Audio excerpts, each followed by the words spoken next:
सत्ता ही डोक्यात जाता कामा नये। कंगना रनौत यांनी ट्विट केले, कायद्याचं राज्य आहे, पाकिस्तान नाही आहे, तानाशाही नाही आहे, इथे लोकशाही आहे, लोकशाही लोकशाही आहे।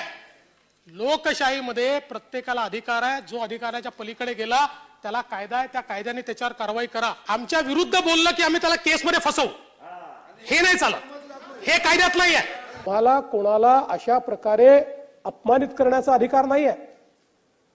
या ठिकाणी जर कोणी अपमानित करत असेल तर त्यांच्यावर कारवाई केलीच जाईल, सोडण्याचं कारण नाही आहे।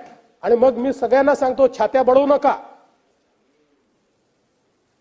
अभिव्यक्तीचं स्वातंत्र्य चाललंय, संविधानाच्या विरोधात चाललाय, हे छाता बडवणाऱ्यांना मी स्पष्टपणे सांगू इच्छितो, या गोष्टी या महाराष्ट्रात आम्ही सहन करणार नाही।